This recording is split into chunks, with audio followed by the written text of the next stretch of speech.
Hi hello नमस्कार, मी दर्शना तांबोळी. राजश्री मराठीमध्ये तुमच्या सगळ्यांचं स्वागत. शेर शिवराज या सिनेमामध्ये अफजल खान ही भूमिका कोण साकारणार याची खूप उत्सुकता होती आणि त्या भूमिकेवरून आता पडदा उघडला आहे आणि अभिनेते मुकेश ऋषी या भूमिकेत आपल्याला दिसणार आहेत. दणक्यात त्यांची आत्ता एंट्री झाली आणि खूप भारी वाटलं त्यांना असे ते बघून. सर बहुत स्वागत आपका राजश्री मराठी में. कैसे हो सबसे पहले? थैंक यू, एकदम फर्स्ट क्लास. राजश्री का नाम सुनते ही मुझे सब पुरानी फिल्में उनकी याद आनी शुरू हो गई है. क्या क्या मेकर हैं, क्या अच्छा काम किया मैं उन्होंने. आगे के सवाल मराठी में पूछूं? आप पूछिए, मैं कोशिश करूँगा, लेकिन मुझे लगता है शायद हिंदी में ही मैनेज कर पाऊँगा. हाँ जी प्लीज़. आता इतकं मस्त स्वागत झालं, इतकं छान सगळ्यांनी वेलकम केलं आणि प्रत्येकाच्या अंगावर काटा आला होता, रोमटे खडे होते, वैसा हो गया था सिचुएशन. क्या इस बारे में क्या भावना बताएं? सबसे पहले तो मैं इस बात को खुशनसीब समझता हूँ कि मुझे छत्रपति शिवाजी महाराज के ऊपर जो फिल्म बनी उसमें अफजल खान का कैरेक्टर करने का मौका मिला है. ये कई बार ऐसा हो चुका है पहले भी, यहाँ तक कि एक इंग्लिश स्क्रिप्ट भी आया था मेरे पास और उसमें भी यही कैरेक्टर मुझे करने को था, लेकिन समहाउ आगे बात नहीं बनी. यहाँ और भी कई बार मौका मिला लेकिन कुछ हो नहीं रहा था. लेकिन जब दिक्पाल आए और उन्होंने जिस तरह मुझे सुनाया कि ये इस तरह का कैरेक्टर है, क्योंकि नॉर्मली तो होता ना कि ठीक है जी आप ये कर रहे हो, लेकिन इन्होंने जिस तरह नरेशन दिया, जिस तरह बताया मुझे उसकी ताकत के बारे में, और वो फिर मैंने बोला immediately I said yes yes yes Dikpal, I am doing this role. और दिक्पाल जी ने बहुत मेहनत की हुई थी और उनकी रिसर्च बहुत कमाल की है. छत्रपति शिवाजी महाराज के बारे में तो है ही, लेकिन उन्होंने इस तरह के करैक्टर के बारे में बहुत सी रिसर्च की हुई है.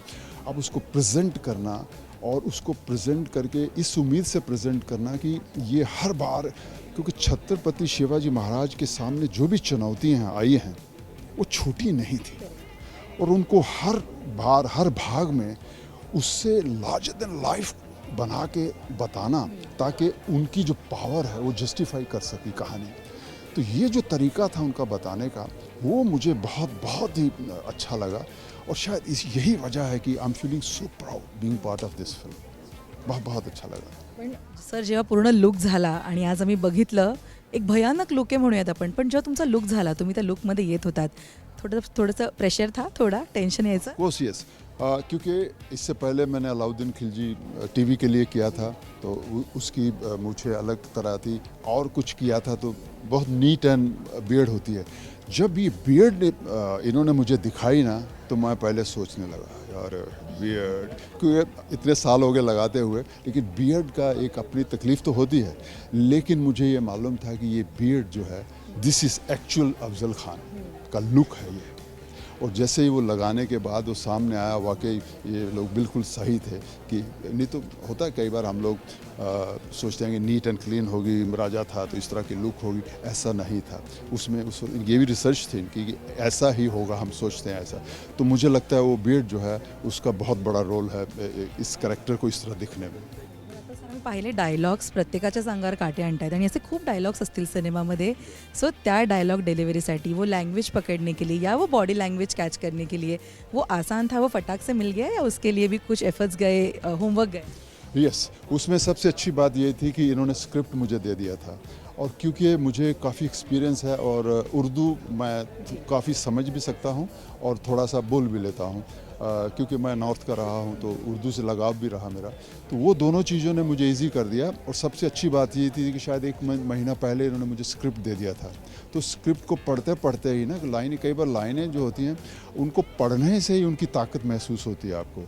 तो वो करते करते ही मुझे उसमें ज़्यादा टाइम नहीं लगा, मतलब अपने आप को अफजल खान बनाने में ज़्यादा टाइम नहीं लगा. सबसे अच्छी बात थी कि वो लाइनें मुझे पहले मिल गई थी. सर ये पूरे मूवी के दौरान एक कौन सी चीज़ थी, कोणती गोष्ट होती जी सगळ्यात कठीण वाटली, बहुत थोड़ी हार्ड लगी करने को?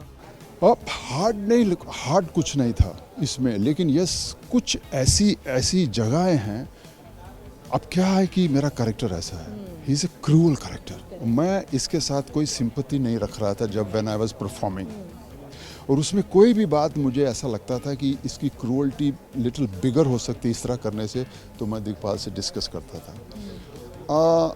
मैं अभी आप लोगों ने देखी नहीं है, एक फ़िल्म है, मैं उसके बारे में अभी ना बताऊं तो अच्छा. कई ऐसी जगहें हैं जिसमें ऐड ऑन किया गया है, एक मेरी लुक को सिर्फ इसलिए कि मैं चाहता था कि इसको और क्रूअल किया जाए, क्योंकि मेरे पास मौका है, क्योंकि जितना क्रूअल ये होगा उतना ही छत्रपति शिवाजी महाराज का जो कैरेक्टर है वो बड़ा निखर के आएगा। तो उसके लिए मैंने अपने आप से कोई सिंपैथी नहीं रखी। बट ये पूरे मूवी की, ये सिनेमा की एक चीज़ एज अ एक्टर आप अपने पास रखना चाहेंगे तो वो कौन सी हो? यही चीज़ें होती हैं जब इस तरह के कैरेक्टर हम करते हैं। एक्टर है ना, तो एक्टर क्या है, एक्टर के लिए जब वो कर रहा होता है तो यही हमारा सबसे बड़ा क्या ताकत बन जाता है कि हमने क्या किया है। उस रूप को कई बार हम फोटो में लगा के अपने घरों में लगा लेते हैं, उसको याद करते रहते हैं। यही ताकत होती है ऐसे कैरेक्टरों की। बहुत सी फिल्में करते हैं लेकिन सबकी तस्वीर घर में नहीं लगती, लेकिन ये भी एक फिल्म है, इसकी तस्वीर मैं ज़रूर घर में लगाना चाहूँगा। क्या बात है। पण सर सोशल मीडिया आता है, सोशल मीडिया बहुत ज़्यादा सक्रिय हो गया अभी एंड जितना प्यार मिलता है उतना क्रिटिसिज्म में मिलता है। अफजल खान एक ऐसा कैरेक्टर है जिसको बहुत नफरत लोगों से मिली है मूवी के बाद, और वो एक रिफ्रेश होंगी ना, वैसे आप बोलते हैं तैयार है उसके लिए? हाँ, कोई प्रॉब्लम नहीं है। मुझे एक बात कहने में कोई अफसोस नहीं है कि हमारे देश की जनता ने हमें जिस रूप में भी देखा, उस रूप में उन्होंने हमें अपना प्यार दिया। हमने वो माहौल भी देखा, जब हम ये काम करते थे तो बच्चे नज़दीक नहीं आते थे। फिर जब टीवी आया तो टीवी में प्रोग्राम दिखाए गए इस तरह के, फिल्में कैसे बनती हैं, फिल्मों के साथ क्या होता है, एक्टर क्या करते हैं। तो वो जो आपका एक जिसमें लोग डरते थे वो ख़त्म होना शुरू हुआ। तो बच्चे खेलते हैं, आज की कहूँ तो बच्चे खेलते हैं। मैं अपनी सोसाइटी के बच्चों के साथ खेलता हूँ, उनको इस बात का डर नहीं है कि मेरा रूप क्या था। उनको ये था कि अंकल फिल्मों में काम करते हैं। तो ये जो फ़ायदा हुआ है हमारे कैरेक्टरों को, ये बहुत सराहनीय है और ये हमें बहुत खुशी देता है इस बात की कि ये बच्चे हमारे काम को एंजॉय कर रहे हैं, हमारे उस कैरेक्टर को नहीं।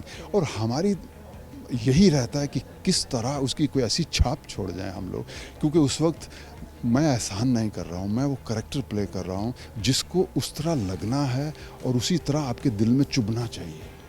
ये जो कंपटीशन आपके अंदर है ना, फिल्में करते रहना, सिमिलर फिल्में भी करते रहना, फिर भी कोई ऐसी छाप छोड़ जाना उस कैरेक्टर में, ये तो रहता है कि इसकी तो आपके अंदर कुछ ना कुछ चलता रहता है। थैंक यू सो मच, आपने इतनी अच्छी बातें की एंड ऑल द बेस्ट आपको। Thank you. Thank you so much, thank you so much.